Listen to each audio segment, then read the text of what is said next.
all good.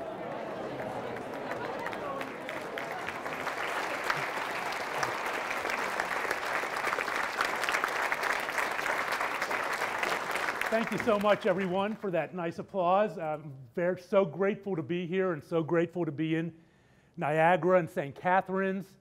And I want to thank the hard work of David Grand in helping put this together and the people at the Holiday Inn for helping. They deserve a huge round of applause. This is my 4th trip to Canada.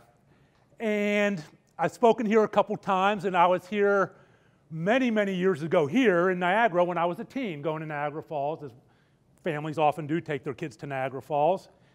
I didn't think I was going to make it here. For a little bit, I was worried I wasn't going to get over the border. I got stopped. We had Canadian customs, and usually, no problem. They're just doing their job, and that's great. Hey, what do you do for a living? Well, I'm a motivational speaker. That must have been like code for drug dealer, because all of a sudden it was like, get out of your car. And I'm like, whoa. And so you go back there, and he's got his screen in front of him, and I knew he had my whole life in front of that screen. And he's like, blah, blah, blah, and he's like, have you this, and I see him nodding, so confirming that he has, just waiting for me to, to say something false. And then, have you ever been arrested? Is this a trick question?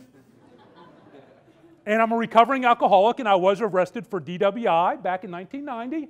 And I said, yes, I have. And he looked, and I see him nodding. I'm like, okay, yes, you had that there too.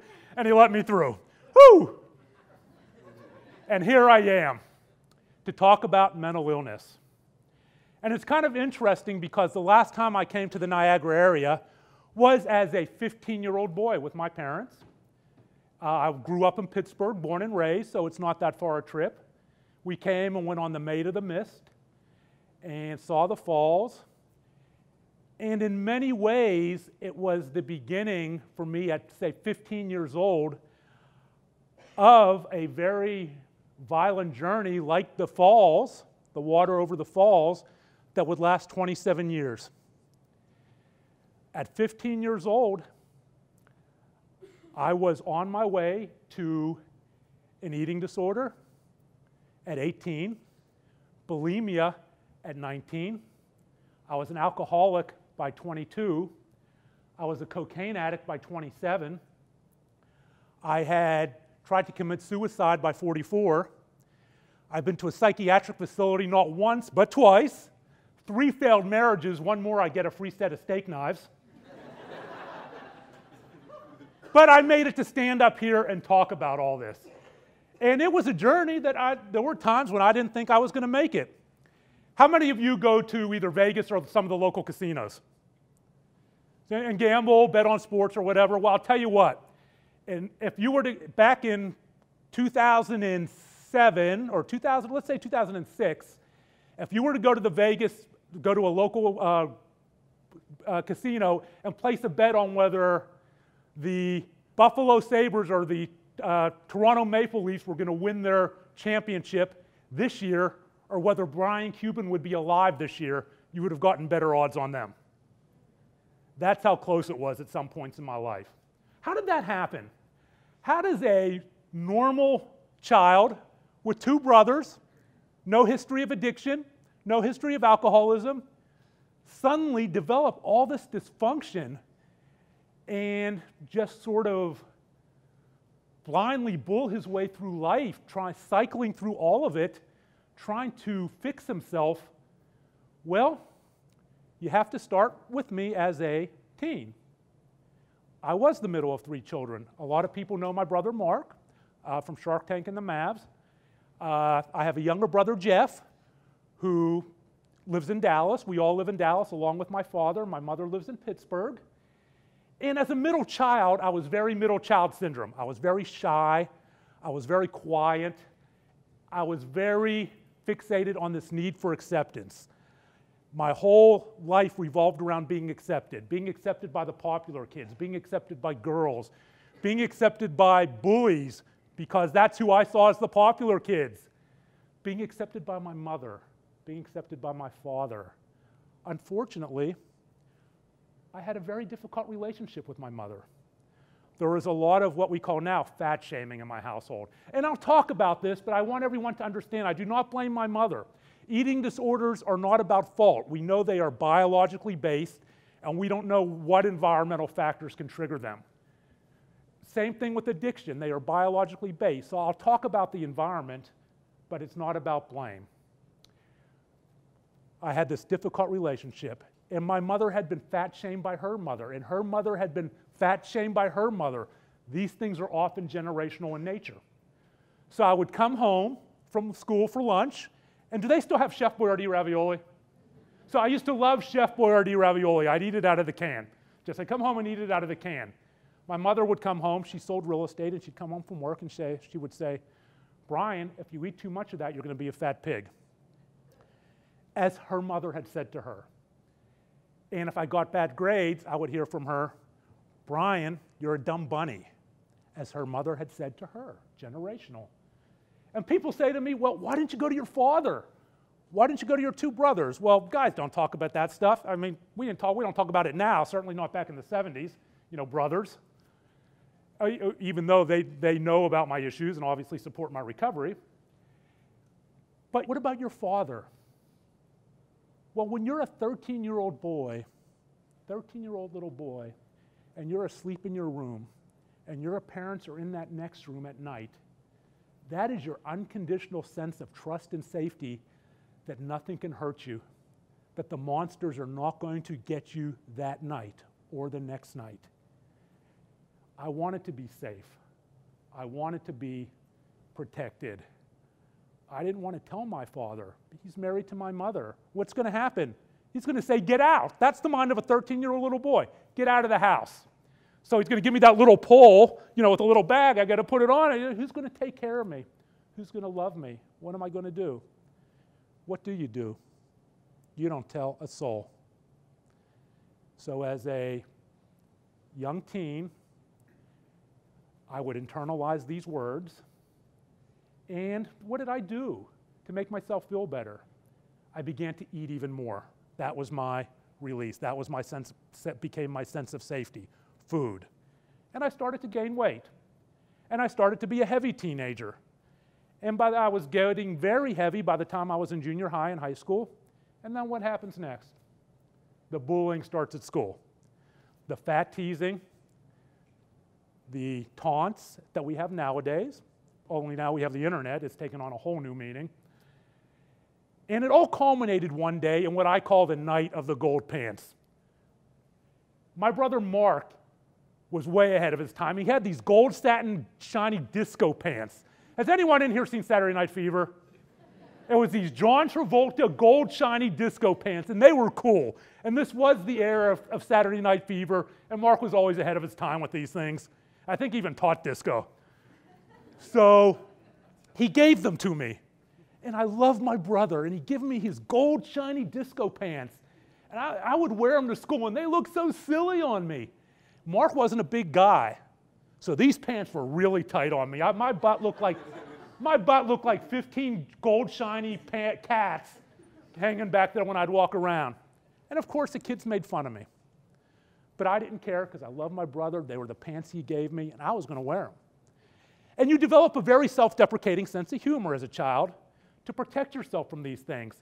Brian, you need a bra. Yeah, I know, I'm going to Sears and Roebuck right now to get one. Brian, you're so heavy. I know, isn't it hilarious? I'm gaining so much weight. But you're hurting inside. And this is how I would learn to initially put that wall up. The first wall I would put up as a young child to protect myself from taunts, from judgment, from pain. And it all culminated one day. We're walking home from school, and I lived about a mile from the school, and we're walking home, and I have the gold pants on, and there are a few other boys, and they're making fun of them. Yeah, I know, the same old thing. And then one of them goes, I wonder what it would be like to tear those pants off him, what he would look like naked. Another one goes, wow, that's a good idea. And before I knew it, these three kids who I thought were friends, but not really friends, they were kind of the bullies that I sort of would hang around on the outside, hoping that I could catch some of that popularity, hoping one day that I would get to kiss a girl, hoping one day that I would get to go to the prom. So I hung around them, and just hung on the outskirts, hoping one day they would invite me to one of their parties. And that never happened, but there was hope. I always hoped. And they attacked me. They attacked me and tore off my gold pants. And they ripped them into shreds, threw them out in the street, left me in my tighty whities, my Hanes, Fruit of the Loom tighty whities, my stomach hanging out. They all go on laughing. And I go out in the street and I gather them up and I sort of waddle on home, covering my tighty whities here, very embarrassed. No one stops. And I get home. No one's home. I take those shreds of those gold pants and I throw them in the garbage, hoping no one would ever say anything, hoping Mark would never say anything. And I felt ashamed. I felt ashamed because they had confirmed everything my mother had said to me. The fat pig, the dumb bunny who can't stand up for himself. And I felt ashamed because I did not know how to stand up for myself to the bullies in acceptable ways that were based on my psychological predispositions of a shy, quiet child. And so, I saw myself, when I looked in the mirror, as that fat, bullied little boy. That's how I began to see myself. And they were the early beginnings of what is known as body dysmorphic disorder. And what body dysmorphic disorder is when you take a small or non-existent defect in your body and exaggerate it to the point where it affects your ability to function, quote, normally in life, unquote. For me, it was my stomach because of what was said to me. I would look in the mirror and just see this huge, fat kid. For other people, they may have used plastic surgery. I did that, by the way. I got plastic surgery till I went broke. Other people may develop eating disorders. 30% of all those with body dysmorphic disorder develop eating disorders, and it affects men and women equally. Other people develop addictions. Other people develop alcoholism. Some people commit suicide. And some of these things may be co-occurring as well. And so I sort of just isolated myself through my years in high school in Pittsburgh. And I went on to Penn State. And I was so happy to get away from Pittsburgh, get away from my mom, get away from the bullies. Everything was going to be different when I go to Penn State. I'm going to make friends. I'm finally going to go on a date. I'm finally going to kiss a girl. It's going to be a whole new life, a whole new Brian. The first day up, my father drove me up. And I remember it like it was yesterday. It's a fall day, and I went to my first year not far from here. I went to Barron College, the branch campus of Penn State. That was my first year. And I remember it was a beautiful fall day. The sun was shining.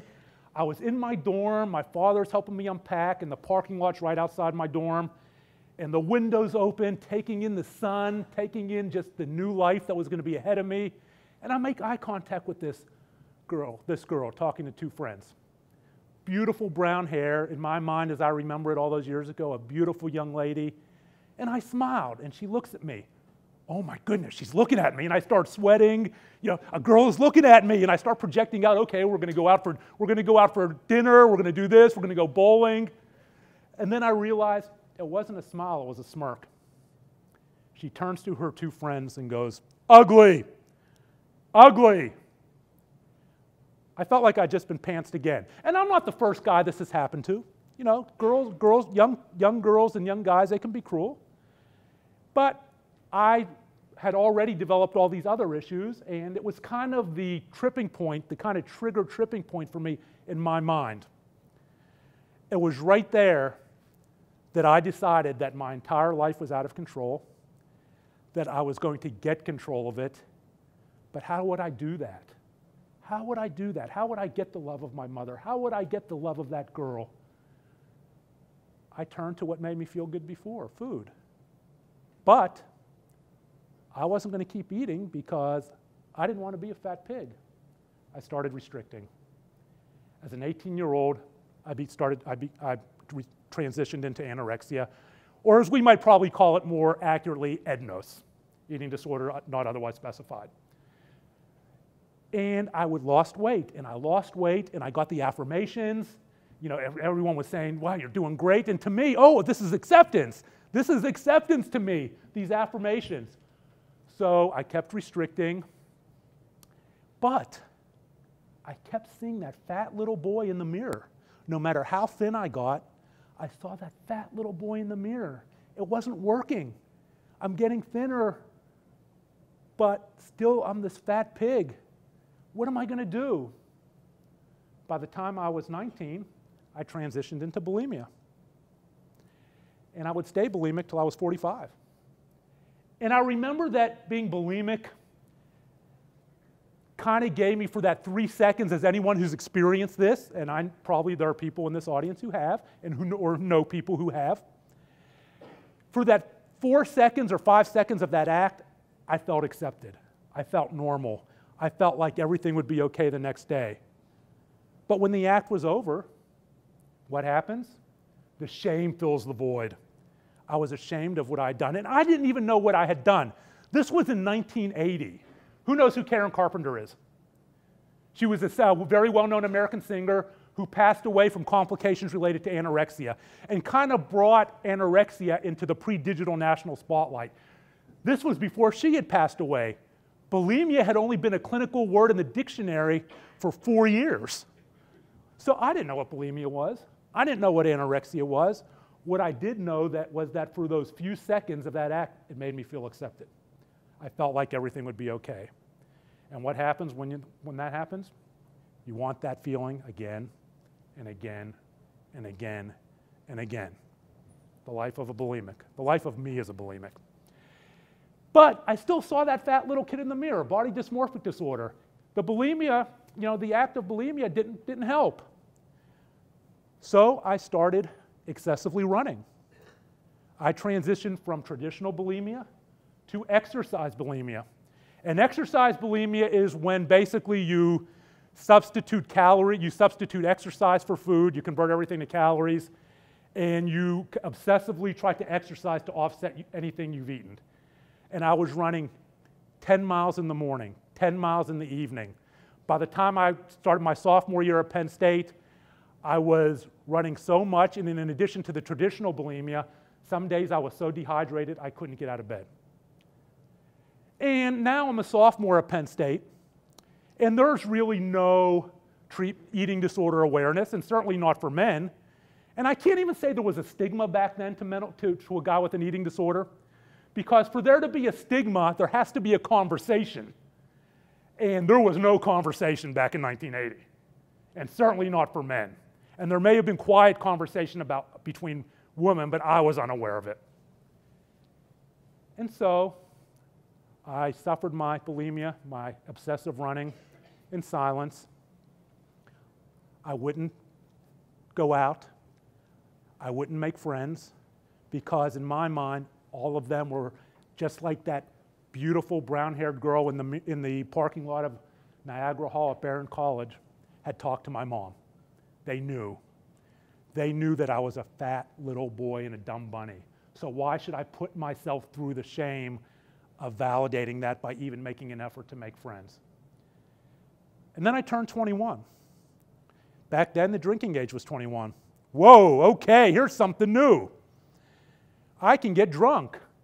I can get drunk and feel like I'll be accepted. I can get drunk and go to the bars.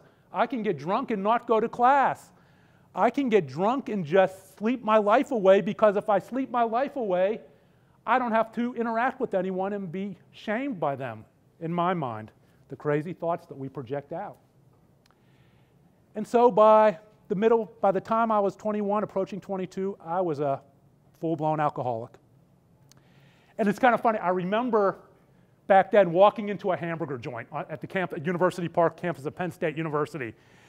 And there was one of those pamphlet racks, and the 12-step groups in colleges, sometimes they put out these pamphlet racks. And I look at this list, I pull one out, and I was drunk at the time. And it's like, answer 2 of these questions, yes, and you're probably an alcoholic. Yes, yes, yes, yes, yes. I'm just a college student, I'm not an alcoholic. Right? What's that saying? You're not an alcoholic till you graduate? That's not true. I was 22 years old, and I was a full-blown alcoholic. Somehow, I don't know how, I made it through Penn State University. I mean, I was drinking, I was running obsessively, I had traditional bulimia, I wasn't in treatment, I didn't know what treatment was, I still didn't know what anorexia or bulimia were as eating disorders. To me, being an alcoholic college student was totally normal, because I'd see all the kids out at the bars drinking. And I made it through, and I graduated. What am I going to do with my life?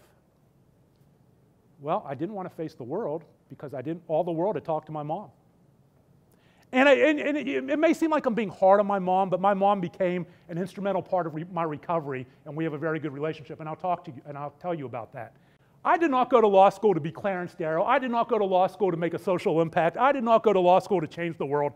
I went to law school where I could hide for 3 more years and repeat the cycle of Penn State, repeat the cycle of high school where I didn't have to interact with anyone, and I can engage in these destructive behaviors that had become my security blanket, that had become everything I knew about living, that had become my survival, these destructive things. If you have kids thinking of going to law school, or you're thinking of going, don't go for that reason. Don't do that. That's my advice there. I did that. And I graduated from Pitt Law by the skin of my teeth. I mean, I went to only the amount of classes I had to, as required by the state bar. I was getting drunk all the time. I would drinking alone, binging and purging, and just doing my thing, isolating.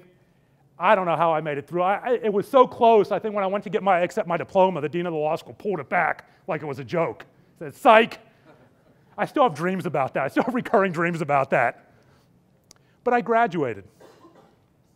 What next? Okay, I'm a lawyer. What do you do with that? I'm an alcoholic lawyer. I'm a bulimic lawyer. I'm a clinically depressed lawyer suffering from clinical depression. A stellar resume of dysfunction that I could send to a lot of law firms, I'm telling you. So what do I do? Well, now we're in 1986. My 2 brothers had moved to Dallas. I'm like, okay, I want to get out of Pittsburgh. I want to get away from my mother. My father doesn't know about any of this. My brothers don't know about any of this. I'll move to Dallas. And I'll move to Dallas because I can be with my brothers. They love me. I'll have support. I'll love them. And I can finally do something. I don't know. Because I don't know what recovery is. I have no concept of recovery. But I want to be loved. I was driven by that need for acceptance and need to be loved. And that's all that mattered to me. And that's what I knew I would get from my 2 brothers, unconditional love that I didn't feel I was getting at home. So I moved to Dallas. It was like throwing gasoline on a fire. Boof! Because this was 1986. My brothers were both young. They're both single. They're going out. They're drinking. They're having a good time. And so I would go out with them. You know, I fit right in as an alcoholic. You know, no one noticed. But I still saw that fat little boy in the mirror. Now I'm 24 years old. I still haven't been on a date. I still haven't even kissed a girl. I was so afraid. Not that that's necessarily a bad thing, okay? That's not a bad thing. But the reasons is that I was projecting out all this shame of my body, and that they also looked in the same mirror I looked in, the same mall window I looked in, the same car window I looked in, and saw this huge, fat, bullied little boy. One day, in a bar in Dallas, I discovered something that changed it all. That finally, for that 15 seconds, I looked in the mirror and said, wow, that guy is a Mac Daddy, that guy's cool. The girls are gonna love me. My mother's gonna love me. I'm ready to take on the world. I discovered cocaine. I did cocaine in a bathroom in a bar in Dallas, Texas at 27 years old, and I instantly became a cocaine addict. It can happen just like that. And that high gave me those feelings that I had wanted for so long. But just like bulimia, just like when the alcohol wears off, what happens? The depression sets in, the shame sets in. And then I have to have that high again and again and again. The life of a cocaine addict. I became a cocaine addict. So what's the score here? Okay, so now I'm bulimic at 27, I'm alcoholic, I'm depressed, I'm a cocaine addict. That's going to take me far in life. I just had no concept of what a normal life was. I had no concept of what recovery was. I started working at law firms. I would do cocaine and binge and purge in the bathroom of the law firms I worked at. I wouldn't show up for work because I was out all night recovering from a high, out all night recovering from drinking all night. And then I went to work for my brother Mark when he first bought the Dallas Mavericks. And it's kind of funny because for different families who have addicts in them or people with eating disorders, that line between love, enablement, and recovery is ever shifting. You don't really know, each family has to figure out where it is. And I was enabled. My brother loved me, and I was enabled. He at this point knew I had a drug problem. He would threaten to drug test me. He would threaten to fire me, but I knew I was going to be enabled. So I continued on. And they were concerned. My father didn't know anything. My mother didn't know anything. We went long times without talking because of our childhood and the cross-blame and the anger. Finally, I got so hopeless that I would never see anything but that bullied fat little boy in the mirror in 2005 that I became suicidal. And I became suicidal to the extent where I took it past ideology and moved towards action. And one day, in the summer of 2005, I had a weapon on my nightstand, and I was ready. I was ready to step into the abyss. I was ready to end the pain. I was ready to finally relieve myself of the shame with a permanent solution to a temporary problem, as my shrink likes to say. The next thing I know, there's a knock at my door. And I'm coked up and I'm drunk and there's drugs everywhere. It's my younger brother, Jeff. He comes up to my room. What are you going to use that gun for? Oh, nothing. Next thing I knew, there's a knock on the door and it's my older brother, Mark. Come up to my room. They take the weapon, they confiscate all the drugs, and they take me down, drag me down, kicking and screaming because I wasn't ready for recovery for my first of 2 trips to a local psychiatric facility. And so, being a lawyer, they're driving me down to the psychiatric facility, and my head's starting to clear a little bit, and I'm like, wait a minute, they're about to try to put a Britney Spears on me here. Okay, put me on a permanent hold. And so I knew what I had to say down there where they couldn't hold me to show them I wasn't a danger to myself or others.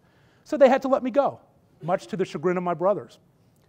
They take me back home, and here's where the love and enablement, get fuzzy. They said, okay, just stay at home for 2 days. We're going to take your car keys. We'll come check on you. Don't go out. And then you'll be fixed. You'll be recovered. Everything's going to be good. As if recovery was that easy, right? And so, kicking and screaming, they took my car keys and they tried to do a self-imposed rehab, and I was so not ready for recovery, I went to my auto dealership and had them make a new set of keys. I took a cab down to the auto dealership and had them make a new set of keys. And I did stay home for a couple weeks, and I did refrain from nothing. My drug dealer delivered. And next thing you know, I was right back out at it.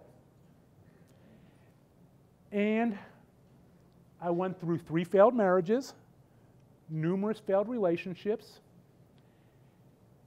Why? Well, obviously the basic reason, I'm a freaking drug addict, alcoholic, hiding it from these people. None of my marriages lasted for more than 2 years.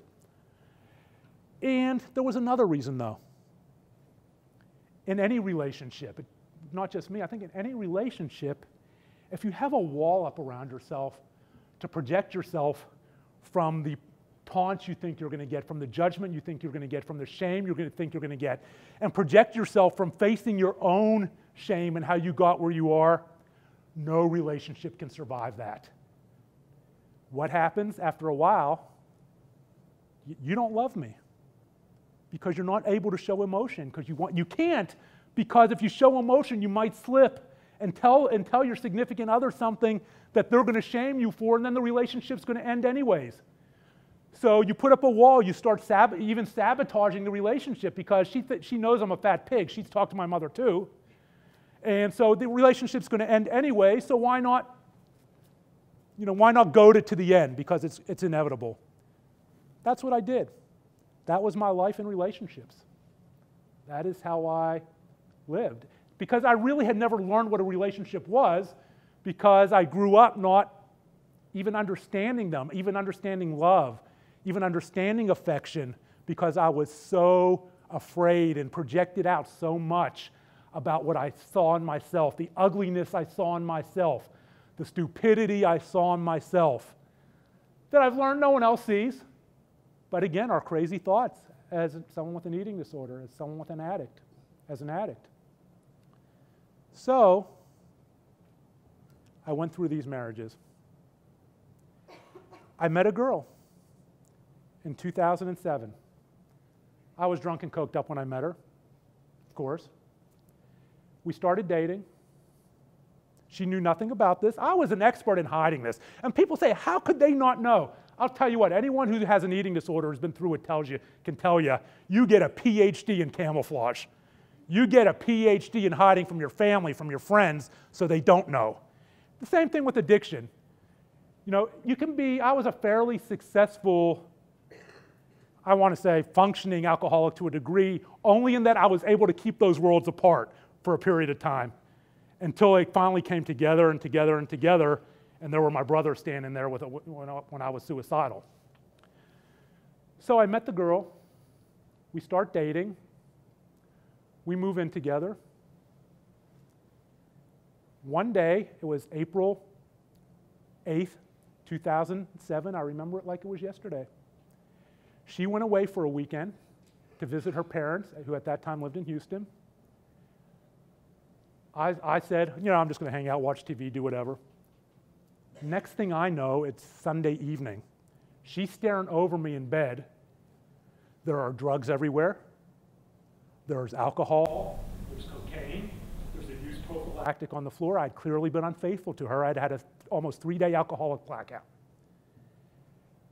The next thing was denial. I don't know. It wasn't me. I don't know who did this. Someone came in here and did this while I was sleeping. I don't know how they got out without being noticed. She wasn't buying it. She wasn't buying it. I tried. She wasn't buying it. Back to the psychiatric facility. And I'm standing in the parking lot of this psychiatric facility. She's crying, and I'm thinking, oh, she's gone. And I wouldn't blame her, obviously. And actually, she stuck with me, and we're still together almost 9 years later.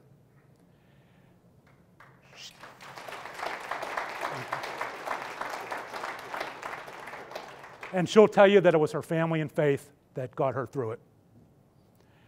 And my willingness to step into recovery.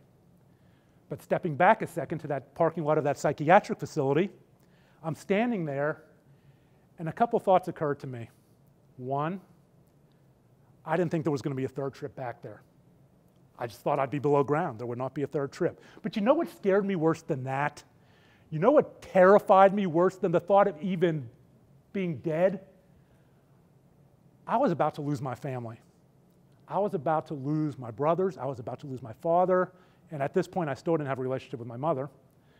But family may love you unconditionally. But there are probably, and we hope they do, but there are probably going to be limits on their willingness to watch you destroy your life if you're not going to at least take that one little step to show you're willing to try to recover. At least that was my experience. And they had never said anything to me, but I just knew they have kids. They have lives. They don't want some freaking drug addict, untreated drug addict, alcoholic, bulimic around their kids. I don't want me around them either.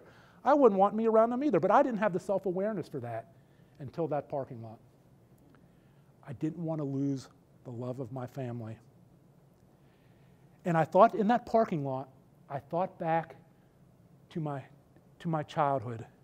And I thought back to something my father would say to us. My father was the middle child of 3 children, served in the Pacific, greatest generation. His brother served, World War II. He would say to me, he would say to all 3 of us, Brian, Mark, and Jeff, he'd say, wives may come and go, and for me they certainly have, but we hope they don't. He'd say, girlfriends may come and go, but when push comes to shove, all you have is each other. So no matter where you go in life, no matter where your lives take you, no matter what your journey is, You always pick up the phone. You always tell the other, I love you. You always say, how are you doing? And he grilled that into us growing up monthly. And I thought about that there. I couldn't let that happen. I thought of those words. Enough was enough. So the next day, I helped my girlfriend move out. And I walked into my shrink's office, my psychiatrist.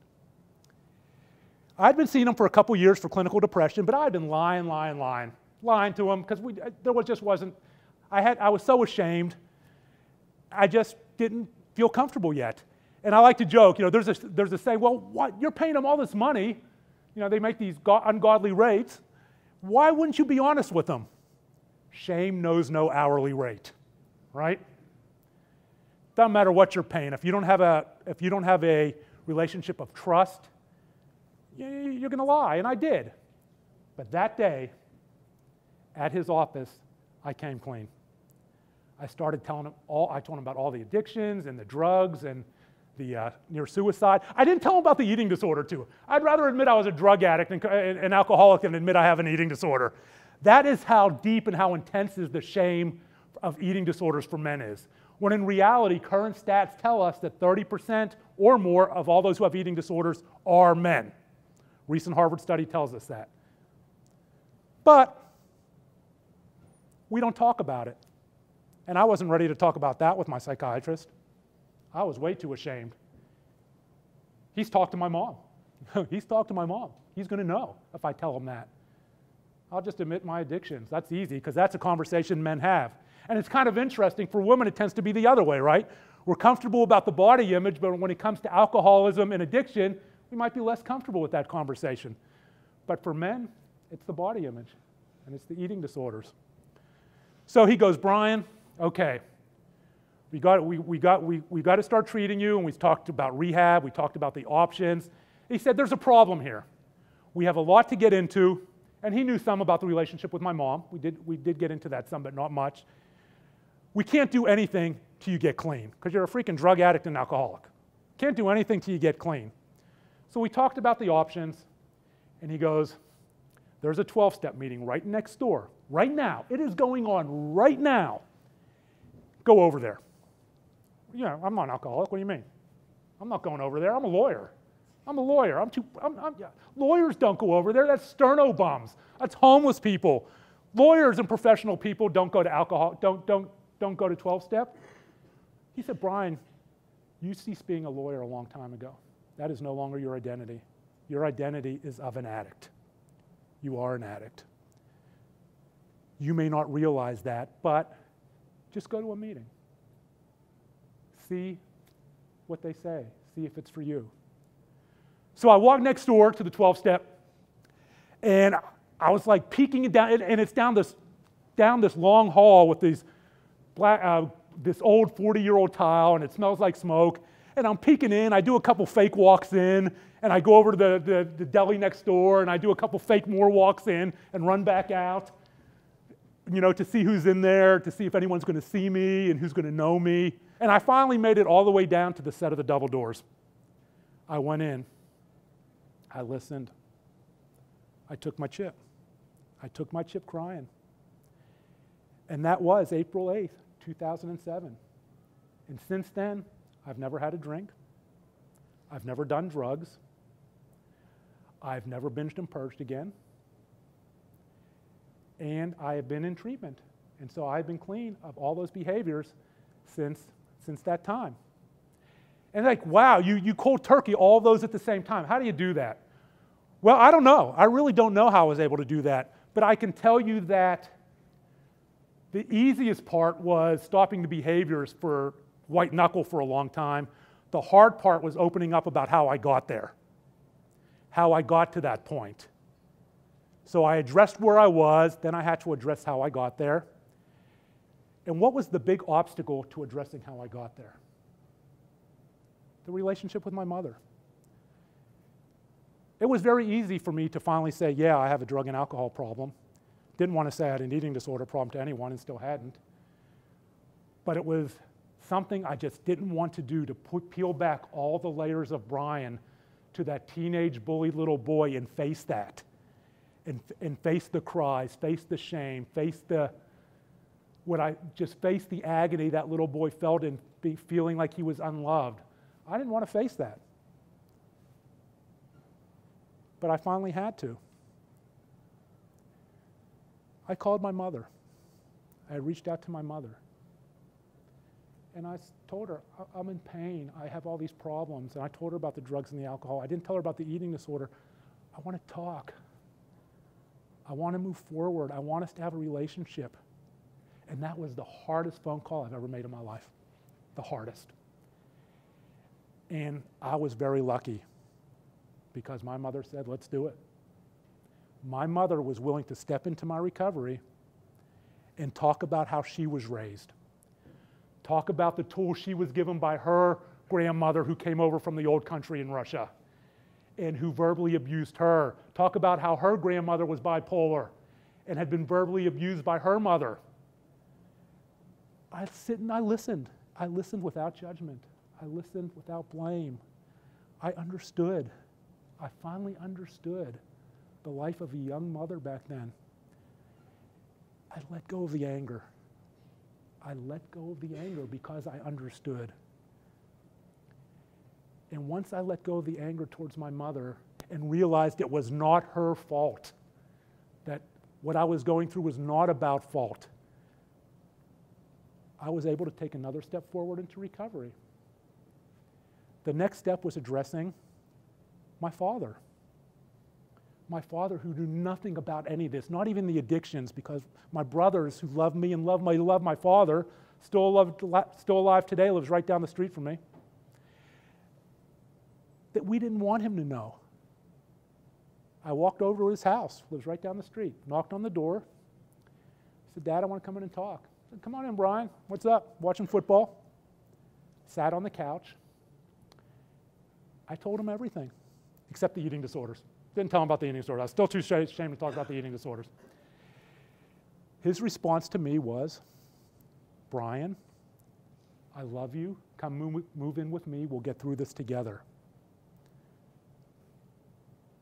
I was finally that 13-year-old little boy being able to tell his father all those things he wanted to tell him so many years ago, but being so afraid of rejection and not being rejected and being loved. I was loved. I was loved by my father. I realized I was loved by my mother. She had her issues, and she was able to show her love by saying, yes, I want us to move forward. It was like the weight of the world was lifted off my shoulders.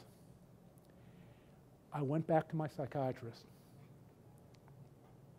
and I started getting deeper and deeper, trying to peel back those layers to that little boy, and it was not easy. There was a lot of different types of therapy. If you're in the profession, cognitive behavioral therapy, ACT therapy, a lot of role playing, to get there, to face that little boy, who was fat shamed, to face that little boy who was afraid to even look in the mirror, to face that adult who was afraid to look in the mirror. And I slowly, going through the therapy, started to feel better about myself. And I was able to forgive not only my mother, I was able to forgive the bullies. I'm Facebook friends with some of these kids who tore my pants off. And I get asked, and I tell the story, and I get asked, well, why would you do that? Don't you want to confront them? No. They're 54-year-old men. I'm not confronting 13-year-old little boys anymore, right? I can't turn back the clock. What I can do is hope that they are living happy lives and they have taught their children differently than they were taught. That they have learned about bullying and they have learned about how bullying can be enabled and they have minimized the risk with their child. That's what I hope for them. I hope for them the best. In 2008, I was on the internet and I was Googling some stuff. And let me tell you how afraid I was to find out I was the only man in the world with an eating disorder, even in 2008. I would not Google eating disorders or whatever it was back then, Alta Vista. I would not go on the internet and search because I was afraid it would verify. I would find out I'm the only one. And somehow I came across a story about a model. Her name was Carolyn Reston, who passed away many years ago from complications related to anorexia. And I started looking at the comments. And there were comments from men who were suffering. And I'm like, wow, this can't be right. And at that time, I knew I had an eating disorder problem. This can't be right. I'm not alone. You know, I mean, I'm a lawyer, and you know, that's how my mind worked. So afraid to even look. I wasn't alone. I then decided that I had to let people know about my eating disorder. But I was afraid. I was still afraid. I was still afraid of judgment. I was still afraid of shame. I didn't want to tell anyone directly, face to face. So I wrote a blog. I wrote a blog saying my life with bulimia. And I wrote a blog coming out with my eating disorder because it was kind of one of those things where I could put it out there and go, oh, okay, close comments, you know, I don't want the trolls, I don't want it, but it's out there and people know. All of a sudden, I started getting emails and all this support from other men, from women saying, thank you, we need more men to come out. We need to break the stigma. We need more men to talk. Thank you so much for coming forward. And this was 2008. And so I started researching more. And finally, I decided that there had to be a reason I went through all this. There had to be a purpose for surviving, and it wasn't to be a lawyer. It had to be to let other people know that it's okay to speak up. There is nothing wrong with mental illness. There is nothing wrong with eating disorders from a stigma standpoint. Of course, we want to get better.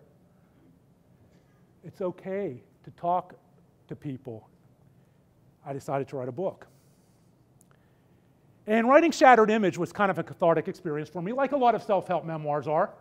You write it and you go through the angry versions, you know, and I had to write it in a way that wasn't blaming, obviously, because it's not about blame.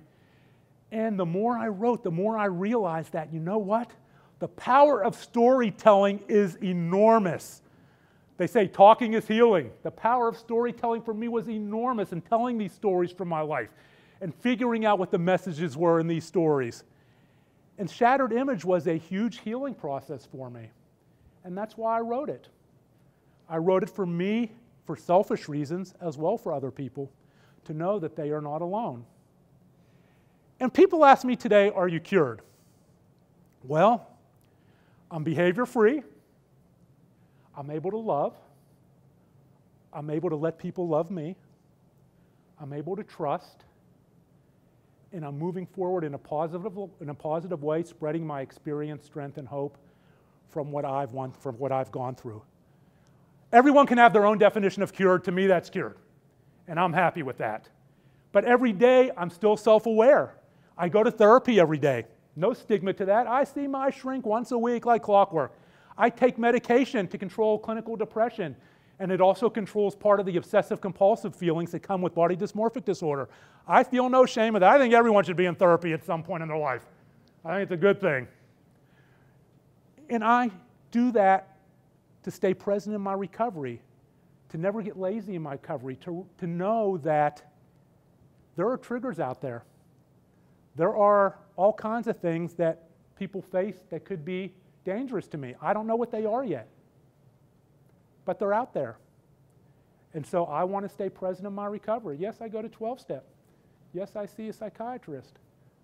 Yes, I do these things because every day I want to get a little bit better.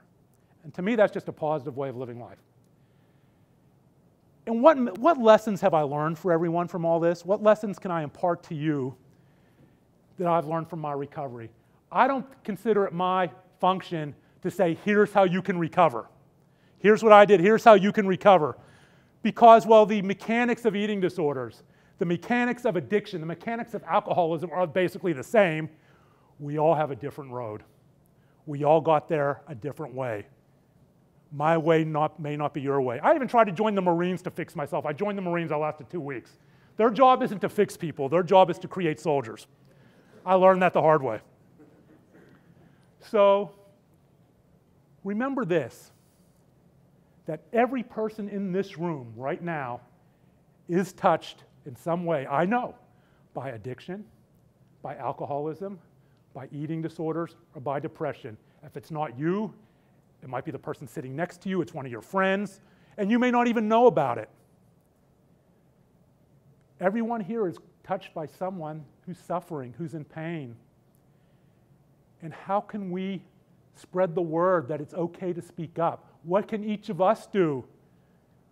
We can all have empathy for those who are struggling, empathy for ourselves and the struggles we've gone through. When someone says they're hurting, I understand. Even if you haven't gone through it, I understand. We can educate ourselves on what the options are for the people we know are suffering. For ourselves, there are all these options out there. Treatment, awareness that didn't exist when I was going through this, when I started. We can use that education to empower people to stand up and say, it's okay. And then once we've empowered people, we are all ready to take action. Action to help ourselves, action to help the other person next to you. Action to just raise awareness about the stigma related to mental illness, and for everyone here and here to know and to say, it's okay. Just take that one step into recovery, stop, let's see where we are, and let's all move forward. Thank you.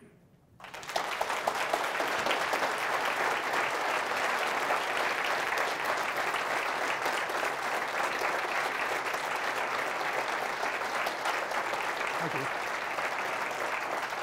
Thank you so much, Brian, for coming all the way from Dallas to Niagara to help us shatter the stigma of mental health. It's been an honor. And I think we've learned a couple of things, too. One of them is behavior.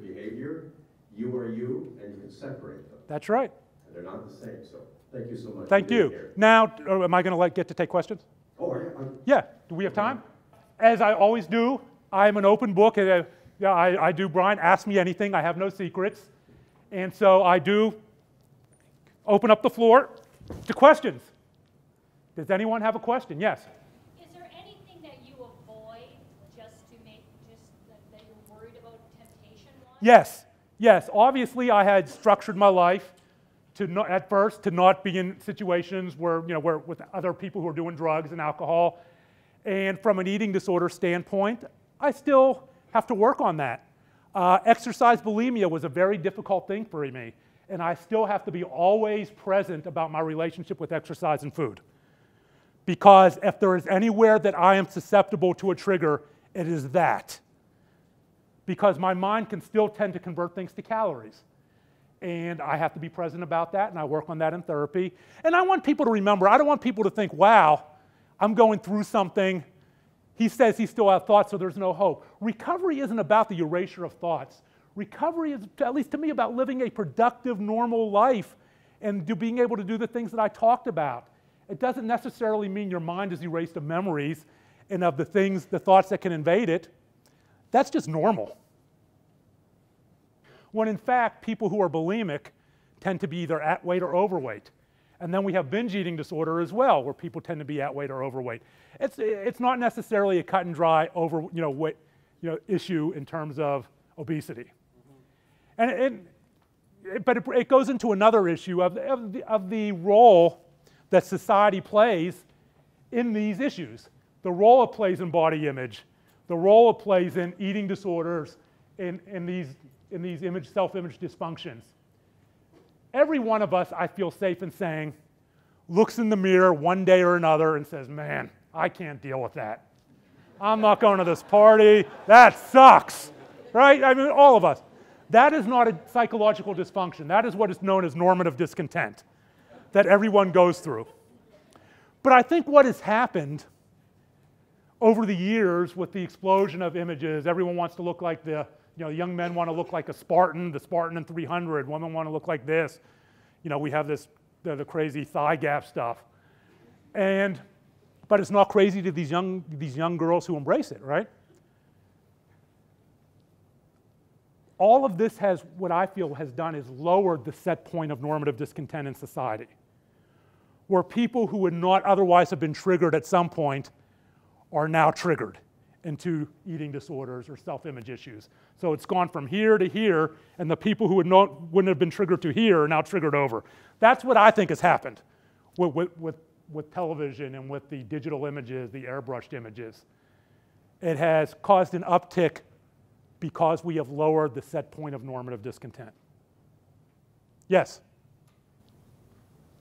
As someone who was clinically anorexic for more than half my life, and you get into recovery, you get to a point, do you yourself find that it's very easy where you see, oh, this is another time that I'm falling back on, and you've got to be aware of those Absolutely. at all times? Absolutely. As you said, it seems to go, when you're dealing with people over lifespan, it's issue to issue to issue to issue, and then they sometimes overlap. Absolutely. And I think that's just part of recovery, putting yourself in a position to be aware of that. That's a good thing. I think that's a good thing because it's when you stop being aware of it that you become vulnerable to a slip. Anyone else? Yes. What was it? Okay, we know how you dealt with the addiction with the 12-step program. I have a daughter who's she's had an eating disorder for years, and she has beaten it, and it's a constant battle.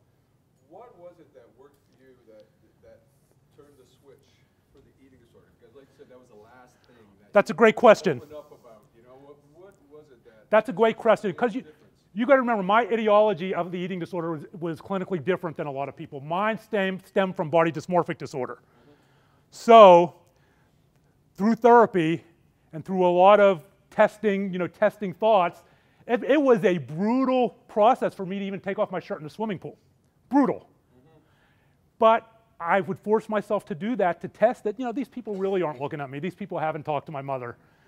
And go through all those and testing the things you do in CBT therapy. And the more comfortable I got with what I saw in the mirror, with what I see in the mirror today, the less pervasive those thoughts became. The less I felt I had to engage in those destructive behaviors to change that image. So that image has totally changed for you now? Like, do you still struggle with that? That image problem? No, I mean struggle when I look in the mirror, no. Do I struggle and do I look in the mirror and reflect on where I've been? Absolutely. Okay. Absolutely. I consider that a part of recovery. Anyone else? Yes. How were you able to bond with your parents? Because I have a good relationship with them now, but they were part of the depression and suicidal through the years they started getting worse. How were you able to talk to them? It took me a long time. It took me 40, it took me 40 some years to be able to have that conversation with my mom. That doesn't mean it'll take you that long to have those conversations. I hope it doesn't because we have these resources now for recovery and for treatment that I didn't have. I think personally that if that's an uncomfortable conversation to you because of something in the relationship, then find the people around you that you are comfortable with. When people reach out to me either on Twitter or Facebook or email, say, well, you don't understand because I have a horrible relationship with my parents. They don't love me. I'll say, okay, who do you love? Let's talk about who you love in your life. Let's talk about those people. Is there anyone? Can we talk to them? Can we get support there? And that's the way I handle those things.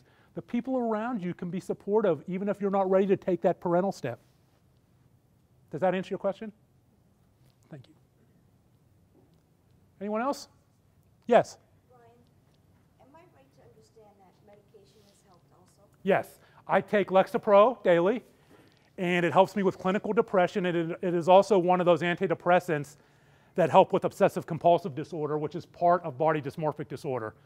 So what it does for me, and I'm just talking about me, I don't know what, everyone should talk to their own treatment provider. Don't go out and, put a run on Lexapro. Black market Lexapro, if there is such a thing. What it has done for me is that if I do have an unhealthy thought, it lengthens the fuse for me to think about that thought. And it gives me more time to step back from that thought and say, wait a minute, this is how I deal with that. Where before, I might have reacted a lot more quickly. For instance, it wasn't unknown for me, and people with BDD may or may not identify with this. I would try on every single pair of pants in my closet before I could go out if one of them felt too tight. Because I had to find one that was a little bit loose to release the pressure of feeling fat. That's body dysmorphic disorder. That's the obsessive component part of body dysmorphic disorder. And the medication I'm taking lengthens that fuse, so if I were to have those thoughts, I think about it in a more present way. Yes? Did you find like the underlying core of why you did these things? Well, you know, there's a saying, genetics loads the gun, environment pulls the trigger. We know that eating disorders can be anywhere from 50 to 80% genetically related, but we don't know how environment interacts. We don't know the causes, and maybe one day we'll get there. I just recently donated blood to a project out of the University of North Carolina, an anorexia project, trying to figure out the genetic causes of eating disorders. And if you're a man in here and you're going through something, they are looking for more men. So there's no way to really say, because whether it was my mother, whether it was this, you know, whether it was that, we don't know what causes eating disorders. We know there are correlations between bullying, between fat shaming, between a lot of different things, between sexual trauma. We know there are correlations. We know sexual orientation, there's a correlation. But correlation is not the same as cause. We just know that things are correlated. Does that answer your question? Sorry, Brian, just one question. Did you do any, with your anorexia and then bulimia, did you do any permanent health issues? Yes, that's a great question. You know, I am now almost diabetic. We don't know if that's related to the bulimia. I have permanent heart issues. I've been hospitalized twice for heart issues. But, you know, between cocaine, steroids, bulimia, and anorexia, you know, take your pick. You know, spin the wheel in Vegas, which one it could be. But there's no question in my mind that I have shortened my life from what it could have been. So I'll end it with this. Don't wait till you're 45 years old. And start now. Take that first step forward now. And if you are 45, middle-aged people suffer from those things, you know, figure out, you know, talk to someone who specializes in people who have eating disorders who are older, because it is a different dynamic. Because you can recover. I'm proof that you can, and you can live a happy life. Thank you. Oh. How long did it take you to look in the mirror and like yourself? It was a process. I can't put a red tag line on that. It was a process. You know, there are certain dates that I know that one was more of a gradual process. Do you think that, like, did it help looking in the mirror and looking at yourself and seeing that you made progress? Like, A lot of CBT therapy is forcing yourself to look in the mirror. Sure, sure. were you able to do that? Yes, I always make an effort of looking in that mirror and saying, "You're okay." Yeah. Fat, thin, bald, yeah. You know, isn't it? You're okay. You're loved. You're just fine. I make it a point of doing that with affirmations every day. Anyone else? Yes. You said to sit down and talk with them, and that's not well. I'm sorry? You said to sit down and talk with them, but should I be asking the questions, or should I be letting them talk? Without the context, I can't. Without the context of what you're asking, I can't answer. Like, okay, my friend has the post-traumatic stress Uh-huh. syndrome. Should I be letting her talk, or should I be asking her questions? I think you can say, I understand that I'm your friend, you're struggling. I am here when you are ready. I love you. You can't force someone to recover or to take the steps you may think they need to take. What we can do is be empathetic and have a voice for them. So, I mean, I don't know if you're a therapist or not, or just a friend asking. I think from my standpoint, and I'm not a therapist, the best route, you know, if I was doing it, would be to let them know that I am willing to explore options with them, I am willing to help them take that first step, and that I love them, and that I am empathetic to their struggles, and they have to be ready. I mean, sometimes people are never ready, and especially, you know, especially with suicide. I remember when Robin Williams passed away. People were saying, well, he had all these people in his life, he was vocal about it, how did this happen? Well, as my psychiatrist says to me, suicide is, people don't, at least, and I was right, I didn't think of suicide as a permanent overall option. I thought of it as the best option at that one moment. You can have all the support in the world, and if at that one moment there's no one there, people do slip through the cracks. Because it can come down to a moment. And that's why I'm always sad, and when family blame and what could I have done? Sometimes there's just no one there, and it's not because there weren't people there. There's just no one there at that moment. I was lucky. I had people there at that moment, or I would not be here. Yes? Last question. In Niagara, we have an anti-stigma program called Shatter the Stigma, Bend the Mind. That's Thanks great. for joining us tonight to shatter the stigma. Thank you very much. And thank you, everybody. Thank you.